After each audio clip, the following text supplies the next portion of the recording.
Sir सबसे best में तो यही है कि पीजी में एडमिशन लेने के साथ साथ थोड़ा थोड़ा स्टार्ट कर ले सर। वो फिर एक साल का सिलेबस हो जाता है सर। तो सर वो था मोटिवेशन की टीचर्स को भी खुद को प्रूव करके दिखाना है कि सर हम कुछ लायक तो हैं। नहीं, बिल्कुल बिल्कुल। या फिर सर मैंने तो वो आपके बैच के जो पीडीएफ वगैरह मिलती हैं वही पढ़े थे सर, और वो नोट्स तो खुद बना ही लिए थे। हाँ, रिजल्ट्स बेहतर मिल सके, रिजल्ट सामने भी है, अपने बताने की जरूरत नहीं है। लेकिन थर्ड सेमेस्टर में ये था कि अब तो क्लियर करना पड़ेगा, काम चलेगा ही नहीं इससे, तो इसको ले डिटेल में करे तो। इसको लेकर के बुक जो मैंने लिखी, होर्क्रक्स ऑफ ज्योग्राफी, वो काफी हेल्पिंग रहा Yes, स्टूडेंट sir। के लिए। वो बहुत अच्छी है सर, मेरे पास दोनों एडिशन है उसके।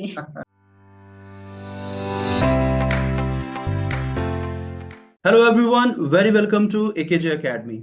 आज का दिन बहुत ही खास है। खास इसलिए भी है कि यूजीसी नेट का एग्जाम अभी जस्ट डिक्लेयर हुआ, दिसंबर 2024 का। और आप सभी लोगों ने देखा कि किस तरीके से इस बार के रिजल्ट्स गए हैं और कट ऑफ क्या रहा। आज का दिन इसलिए भी खास है क्योंकि आज हमारे साथ हैं यूजीसी नेट ज्योग्राफी सब्जेक्ट की टॉपर, बल्कि टॉपर ही नहीं मैं कहूंगा, जिन्होंने इस साल यूजीसी नेट के एग्जाम में rank one, all India rank one जो है अचीव किया है।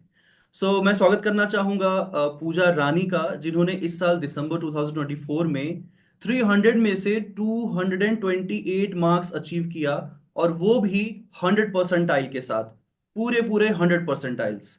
तो जानने की कोशिश करेंगे हम सभी लोग कि पूजा ने कौन सी स्ट्रैटेजी जो है वो अपनाई और किस तरीके से अपनी पढ़ाई किया, और साथ ही साथ और भी उनके प्रिपरेशन और स्ट्रेटजी रिलेटेड चीजों को भी हम डिस्कस करेंगे। So let's welcome Pooja. Congratulations Pooja. Thank you sir, and आपको भी कॉन्ग्रेचुलेशन सर, क्योंकि एक एज एकेडमी पिछले 2 बार से लगातार ईयर वन सिक्योर कर रही है। बिल्कुल बिल्कुल बिल्कुल, हम सभी लोग लगातार मेहनत कर रहे हैं इस दिशा में कि स्टूडेंट्स जो है मैक्सिमम अचीवमेंट्स हासिल कर पाए। कैसा लग रहा है पूजा, रैंक वन लाना एक सपने जैसा होता है, कैसा लग रहा है आपको? यस सर, बहुत अच्छा लग रहा है सर। इतना तो नहीं सोचा था, बस यही था कि जेआरएफ हो जाए, लेकिन सर ईयर वन आई है। बिल्कुल बिल्कुल। तो पूजा, जानना चाहेंगे कि AIR वन लाने के पीछे आपने कितने घंटे की मेहनत हर दिन की, कितनी तपस्या आपने की।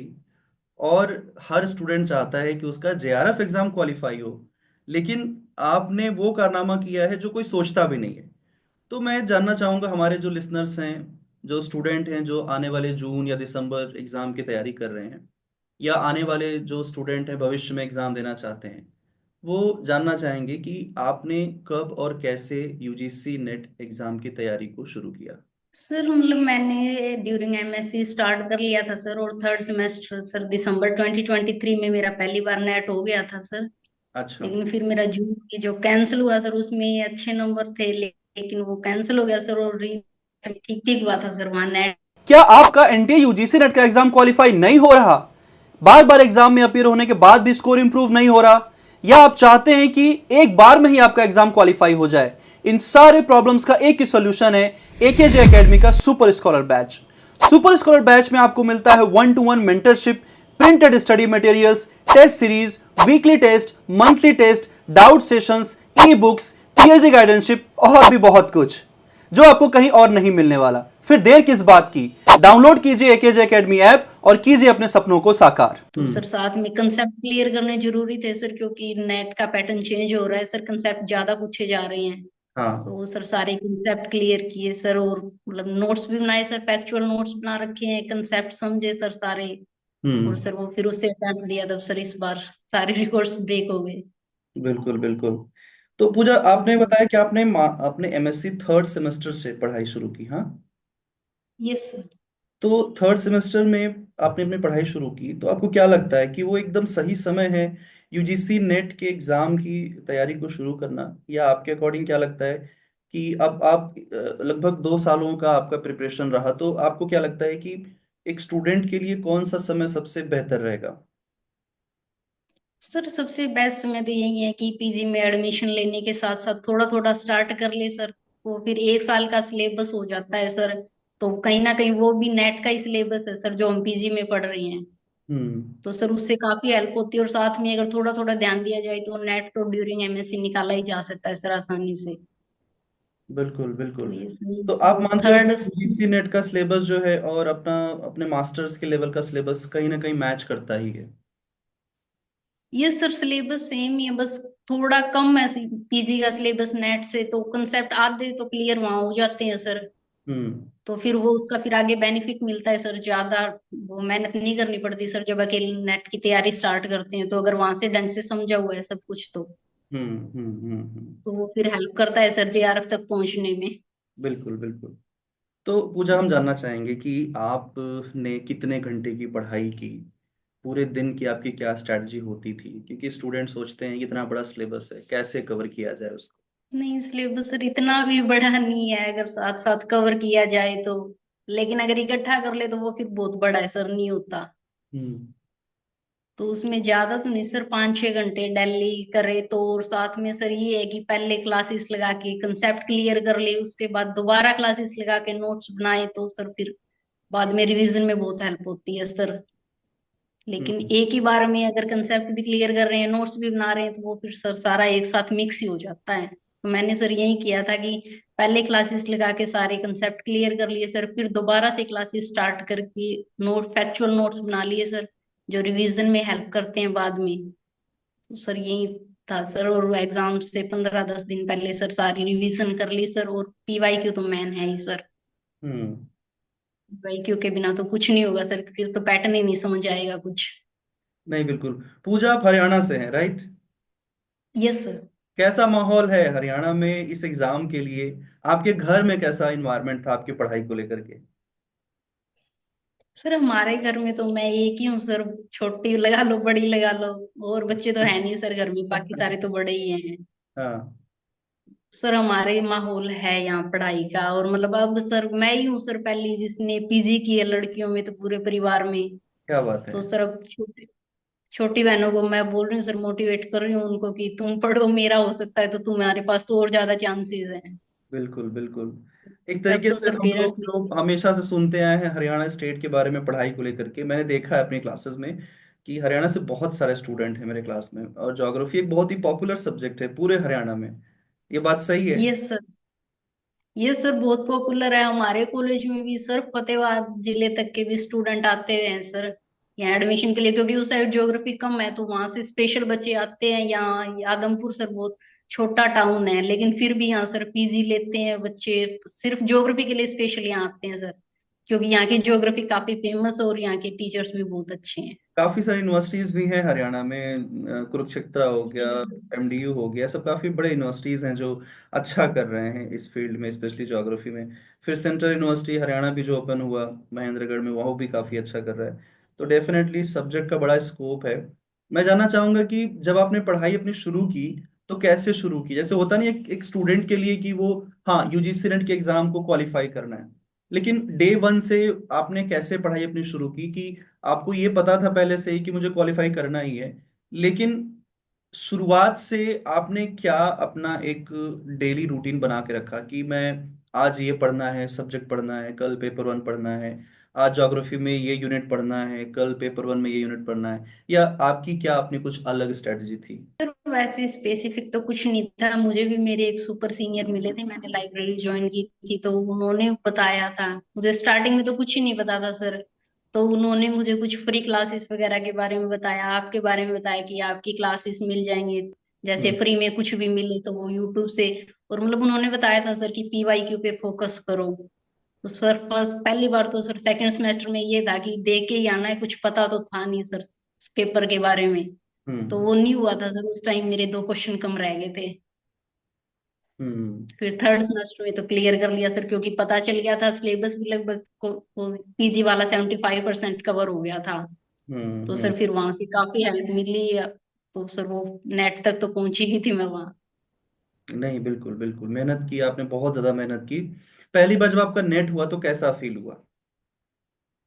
सर उस टाइम मेरा इतना अच्छा नहीं हुआ था, और लगातार मेरे पीजी के पेपर थे, जैसे सर 12 दिसंबर को नेट का था, तो हम्म 11 दिसंबर को मैंने पीजी का दिया था सर, 12 को नेट का देने के लिए गए, 13 दिसंबर को सर रात को 1 बजे आके पहुंचे थे, तो 13 को फिर से पेपर था सर अच्छा। पीजी का। तो वो इतना सारा प्रेशर था सर उस टाइम, ये था कि इससे अच्छा तो ना ही दे के आते, पीजी वाले की तैयारी हो जाती। इतना अच्छा भी नहीं हुआ था, लेकिन सर वो बाई लक क्लियर हो ही गया। तो तो उसकी तो कोई उम्मीद ही नहीं थी सर कि वो क्लियर होगा। हाँ, कई बार होता है ना, हम एग्जाम देके तो आ जाते हैं लेकिन हमें ऐसा फील नहीं होता है कि यार होगा कि नहीं होगा, पता नहीं, देखेंगे। बट ये सर उसमें कॉन्फिडेंस नहीं था, क्योंकि पीजी के पेपर बिल्कुल साथ साथ ही थे। हाँ, मैनेज तो करना उसमें बहुत थोड़ा डिफिकल्ट रहा जल्दी। होगा ना उस टाइम पे। ज्यादातर स्टूडेंट का ऐसा होता है, जैसे आपने कहा आप मास्टर्स में थे, पहली बार क्वालिफाई हुआ, तो मास्टर्स में ये थोड़ा सा एक लोड रहता है कि एक तो भाई क्लास का भी अपना काम करना है, वो भी लेक्चर्स अटेंड करने, एग्जाम भी देना है, फिर ये वाला भी एग्जाम है जो एक अलग ही प्रेशर क्रिएट करता है कि नहीं करना ही करना है, तो कैसे मैनेज ये कैसे। सर इसमें सर टीचर्स ने बोला भी था कि अगर थर्ड सेमेस्टर में भी आके नेट नहीं क्लियर हो रहा है तो तुम अपने खुद को ही धोखा दे रहे हो, क्योंकि उस टाइम तक 75% सिलेबस कवर हो जाता है हाँ। पीजी का, और वही नेट का सिलेबस होता है। तो हम्म। फिर अगर वहां भी तुम इतना पीछे चल रहे हो कि तुम उम्मीद ही नहीं लगा रहे हो क्लियर होगा तुम्हारा, तो ये तुम खुद अपने साथ धोखा कर रहे हो, हमारा कुछ नहीं जा रहा यहाँ आके। तो सर वो था मोटिवेशन की टीचर्स को भी खुद को प्रूव करके दिखाना है कि सर हम कुछ लायक तो हैं।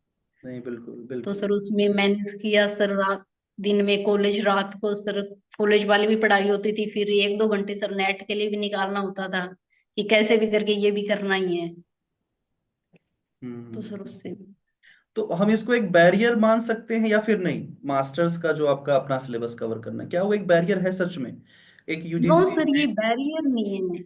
हाँ, ये कॉम्प्लीमेंट करता है कि हम वहां से जो कुछ चीजें, सारी चीजें समझेंगे वही तो हम नेट में कर रहे हैं ना। एग्जैक्टली। क्योंकि अगर उसको अगर एज ए बैरियर ले लिया तो फिर वो और ज्यादा प्रेशर क्रिएट करता है। सही बात, सही बात। तो उसको हमें कॉम्प्लीमेंट्री लेके सर उससे की चीजें समझे, वहां सर इतने सारे टीचर्स होते हैं सर, हम उनका भी फायदा ले सकते हैं कि कुछ नहीं समझ आ रहा है तो हम वहां जाके पूछ सकते हैं। बिल्कुल बिल्कुल, ये बहुत अच्छी बात कही आपने कि अगर आप मास्टर्स में हैं तो मास्टर्स के बाद तैयारी करने में फिर वो अपना खुद का हो जाता है कि घर पे बैठे हैं, खुद से पढ़ रहे हैं, प्रॉब्लम्स भी वो खुद भी को ही एक देखना है। प्रेशर क्रिएट होता है सर, और हाँ। लड़कियों का तो सर पीजी के बाद शादी वाला लाइन भी चला हाँ, देते हैं ये साथ सीन साथ बहुत में। ज्यादा होता है, सही बात है, बहुत ज्यादा होता है। ये सर तो लड़की फिर होने वहां के से ये एक अगर पहले डिसएडवांटेज। से नेट है तो हम घर पे ये बोल सकते हैं कि थोड़ी सी मेहनत की जरूरत है और टाइम दे दो। हम्म। ये बात बिल्कुल वरना फिर प्रेशर तो रहता ही है सर, ज्यादा प्रेशर इकट्ठा हो जाता है फिर कि पूरे सिलेबस को दोबारा से उठाओ, तो वो काफी मुश्किल लगता है सर, स्टार्टिंग से जीरो से स्टार्ट करना फिर। हम्म। लेकिन थोड़ा बहुत कर रखा है, पीजी वाला चल रहा है साथ साथ में, तो वो फिर फायदा मिलता है उसका। हम्म। अच्छा, हम बात करेंगे सिलेबस के ऊपर थोड़ा सा कि बुक्स वगैरह क्या आपने फॉलो किए थे ज्योग्राफी के लिए।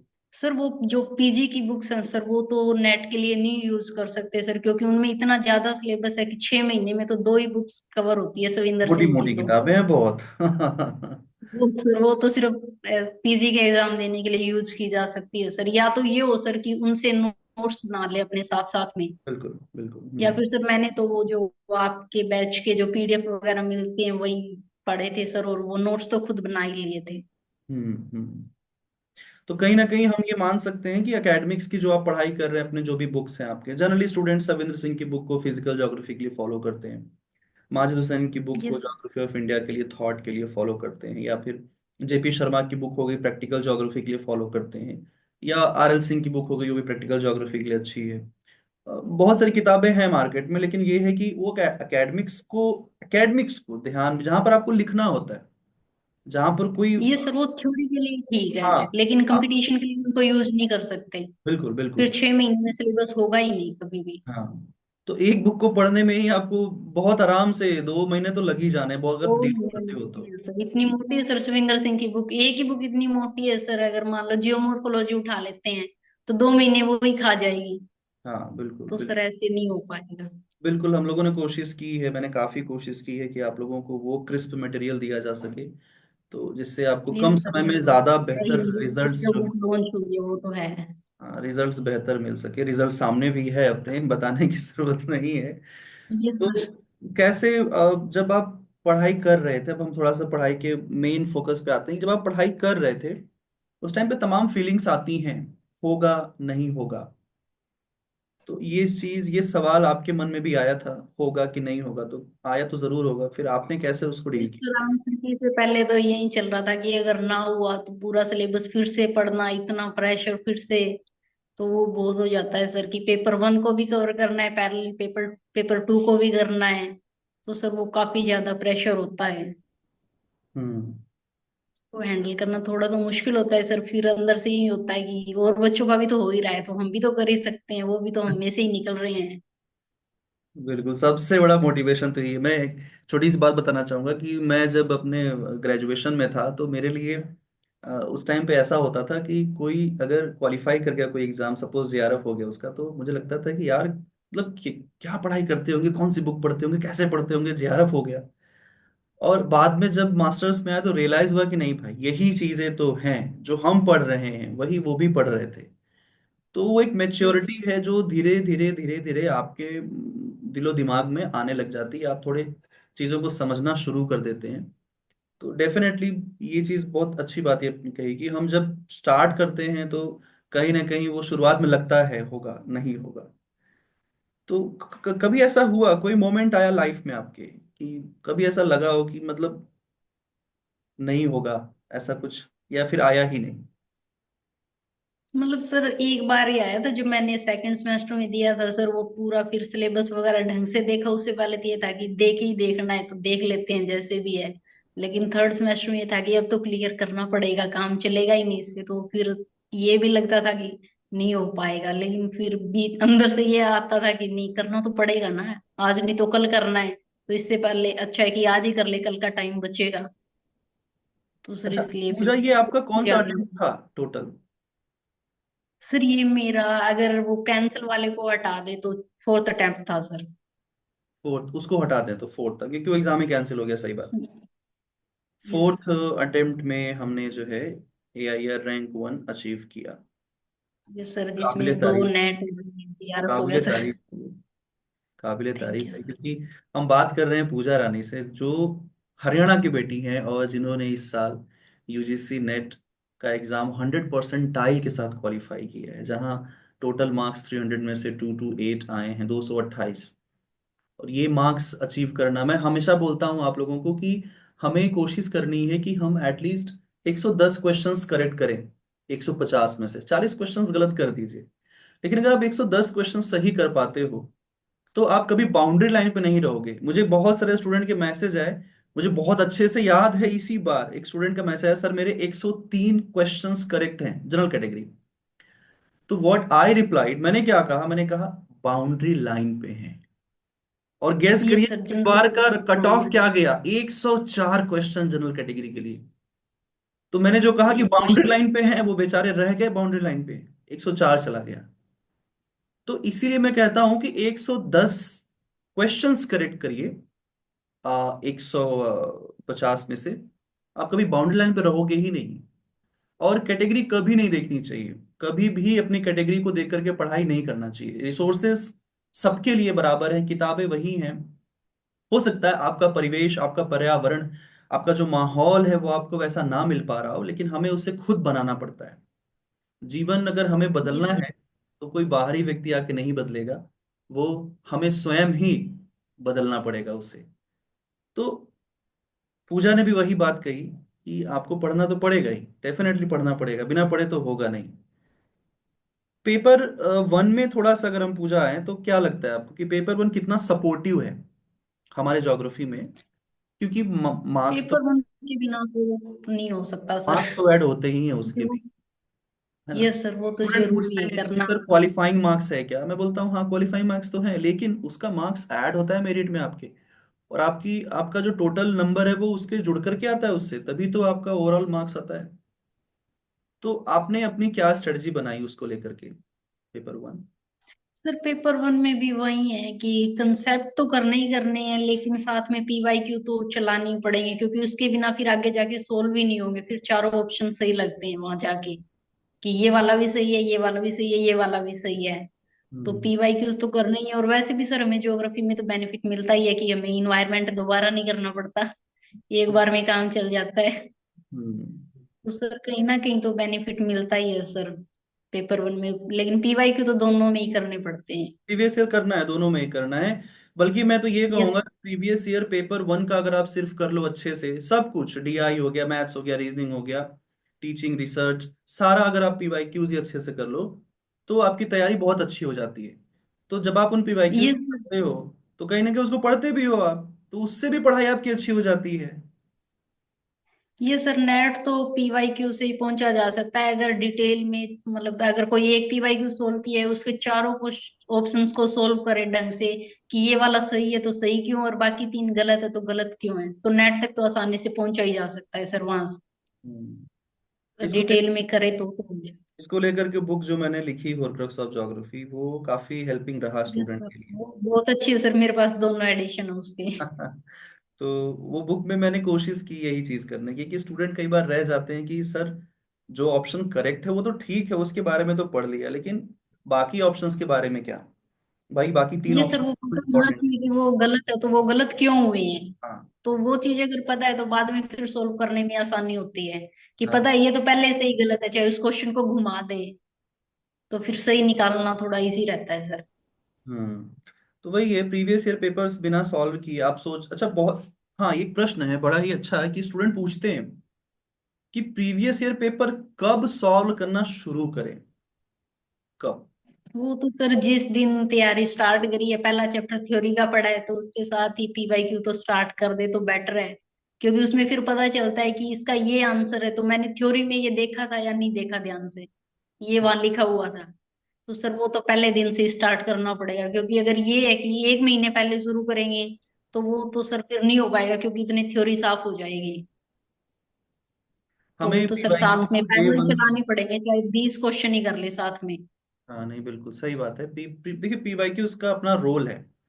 मैं अपना भी बताता हूँ। यस। जब मैं थ्योरीज, जब मेरा जेआरएफ नहीं हो रहा था, मेरा फिफ्थ अटेम्प्ट आ गया था, मेरा जेआरएफ नहीं हो रहा था, मैं क्या गलती कर रहा था कि मैंने कभी प्रीवियस पेपर सॉल्व ही नहीं किए, कभी छुआ भी नहीं उनको। मैं केवल थ्योरीज पढ़ता था और एग्जाम में चला जाता था। तो अब देखिए उसमें होता क्या है कि पीवाईक्यूज करने से आपको ये पता चलता है कि एग्जैक्टली क्वेश्चंस का ट्रेंड क्या है, टाइप क्या है, लेवल क्या है। ये सारी चीजें आपको प्रीवियस ईयर क्वेश्चंस को सॉल्व करते हुए वो समझ में आती हैं। और जो अपनी बुक है होरक्रक्स ऑफ जियोग्राफी, ज्योग्राफी की प्रीवियस ईयर पेपर की, तो उसमें ये चीज को मैंने बहुत खास ध्यान रखा है कि आप जब उसे सॉल्व करें तो साथ साथ आप उन चीजों को भी समझें, एक्सप्लेनेशंस को पढ़ें कि अगर ये चीज सही है तो हाँ क्यों सही है, गलत है तो भाई क्यों गलत है, उसको भी तो जानना हमारा काम है। कि हम जब ये तक गलत चीज को नहीं पहचान पाएंगे सही आंसर कैसे ढूंढेंगे? ये सर पीवाईक्यूज तो इम्पोर्टेंट है सर, सबसे ज्यादा ही उसी के बेस पर ही दिया जाएगा, उसी से ट्रेंड पता चलेंगे सर, और उससे इम्पोर्टेंट टॉपिक का भी पता चल जाता है सर कि पिछले सालों से ज्यादा क्वेश्चन कहाँ से उठ रहे हैं। कि हम्म। फिर ये है सर कि पूरी थ्योरी पढ़ने की जरूरत नहीं पड़ती है, पता है कि इम्पोर्टेंट टॉपिक्स तो यही है, तो हम जो एक्स्ट्रा है उन पर थोड़ा कम फोकस करके जो ज्यादा इम्पोर्टेंट है वहां थोड़ा ज्यादा टाइम दे सकते हैं। हम्म। तो हम्म। वो टाइम सेविंग वाली बात भी होती है सर उसमें। नोट्स वगैरह आपने खुद से थोड़े बहुत बनाए होंगे या फिर बिल्कुल भी नहीं? ये सर मेरे पास लगभग यूनिट के नोट्स हैं, हम्म। कोई एक दो यूनिट रहती है सर, वो चल रही है अभी उनकी क्लासेस तो मैं बना रही हूँ सर। कभी लगा आपको कि नहीं मुझे किसी के नोट्स को लेकर के पढ़ना चाहिए? स्टूडेंट मांगते हैं ना, अरे तुम्हारा हो गया तो दे दो ना अपना नोट्स। ऐसा आपको कभी लगा था किसी का हो गया, कोई आपके नोन में हो तो आपने मांगने की कोशिश की? नहीं मतलब मैंने नोट्स मांगे तो नहीं, लेकिन मैं ग्रुप में देखती थी जब आते थे तो फिर वो देख के समझ आता था कि इसमें तो कुछ नहीं पता चल रहा, खुद लिखेंगे तभी खुद जाके दिमाग में आएगा कि ये क्या है, तो सर फिर खुद के ही बना लेंगे। बहुत सारे स्टूडेंट ऐसा सोचते हैं कि कोई क्वालिफाई हो गया तो उसका नोट्स मिल जाता तो कितना अच्छा रहता। लेकिन उससे फिर इतना बेनिफिट नहीं मिलता सर, हर व्यक्ति चीजें का याद भी नहीं संघर्ष जा अलग सकती होता है है। सर, समझी नहीं जा सकती फिर उससे। वही बात मैं कह रहा हूँ कि हर व्यक्ति का संघर्ष, स्ट्रगल अलग होता है। आप अपने हिस्से का संघर्ष नहीं करोगे तो आपके हिस्से की सफलता भी नहीं मिलेगी। तो वो आपके हिस्से का मेहनत है जो आपको करना ही पड़ेगा। उसके लिए कोई शॉर्टकट नहीं है। वो उसके बारे में बिल्कुल ही भूल जाइए आप। पूजा बड़ा अच्छा लगा आपसे बात करके। मैं चाहूंगा कि आप चलते चलते हमारे सभी जो एस्पिरेंट हैं जो आने वाले एग्जाम को देख रहे हैं, एक सपना देख रहे हैं पूरा करने का, आप उन्हें क्या कहना चाहोगे कि वो किस तरीके से पढ़ाई करें और कैसे वो डिटरमाइंड रहें? सर मैं यही बोलूंगी कि इतना मुश्किल नहीं है जितना हम खुद के दिमाग में बना लेते हैं, तो फिर अगर थोड़ा सा फोकस करे, कंसेप्ट पर ध्यान दे तो हो जाएगा इजीली, ज्यादा प्रेशर लेने की जरूरत नहीं होती इन चीजों की। बिल्कुल बिल्कुल, सही बात कही पूजा आपने। और कहीं ना कहीं हम ये भी देखते हैं कि मंजिल उन्हीं को मिलती है जो कोशिशें करना नहीं छोड़ते हैं, है ना। जीत भी उन्हीं की जी होती है जो अंत तक डटे रहते हैं। तो पूजा भी अंत ये तक सर डटी वो रही। बूंद बूंद से ही घड़ा भरता है सर, तो पूरे 6 महीने मेहनत करने के बाद ही लास्ट में सही रिजल्ट मिलता है। सही बात, सही बात। एक एक दिन एक एक बूंद के बराबर है, तभी तो जाकर के घड़ा मेहनत तो 6 के 6 महीने ही करनी पड़ेगी सर, लास्ट के 1 महीने से तो कुछ नहीं होगा। नहीं होगा। ये बात बिल्कुल सही है कि अगर आपने पूरे टाइम मेहनत की है, आप लास्ट टाइम अगर एक आध दो दिन नहीं भी पढ़ोगे तो फर्क नहीं पड़ेगा, लेकिन पूरे टाइम पढ़ाई ही नहीं किया और लास्ट में आकर के आप पढ़ाई कर रहे हो तो भी कोई फर्क नहीं पड़ेगा, रिजल्ट वही होना नहीं है। पड़ेगा सर, वो तो फिर वहीं खड़े हैं, वो भूल जाएंगे। हाँ सही बात है। थैंक यू सो मच पूजा, बहुत अच्छा लगा आपसे बात करके। और जल्दी ही मुलाकात होगी हम लोगों की, जब हम लोग ऑफलाइन मीटअप करेंगे दिल्ली में, और हम सभी लोग मुलाकात करेंगे और वहां पर भी हम लोग ऐसी चीजों को शेयर करेंगे। मैं कहना चाहूंगा सभी एस्पिरेंट से कि तैयारी करते रहिए, आप कहीं से भी तैयारी कर रहे हो। अगर आपको लगता है कि आप एकेजे एकेडमी से जुड़ करके अपने सपनों को साकार कर सकते हैं तो बेझिझक जो है एकेजे एकेडमी से जुड़ सकते हैं। और आप सभी लोग जून एग्जाम की तैयारी करते रहे, अगला एग्जाम बिल्कुल सामने है, 3 4 महीने बचे हुए हैं, उसके बाद दिसंबर का एग्जाम है। तो हर एग्जाम अपने आप में कुछ ना कुछ नयापन लेकर के आता है, और आपको भी अपने आप को उस तरीके से ढालते रहना है, खुद में बदलाव करते रहना है। और मेहनत अगर कर रहे हैं तो फिर रिजल्ट्स आपको डरा नहीं सकते। थैंक यू सो मच पूजा, बहुत अच्छा लगा। कॉन्ग्रेचुलेशंस आपको फिर से, आपके भविष्य के लिए ढेरों शुभकामनाएं। आप ऐसे ही बुलंदियों को छूते रहें, आगे बढ़ते रहें, अपना, खुद का, हमारा और परिवार का नाम रोशन करते रहें। Thank you so much Pooja. Thank you sir.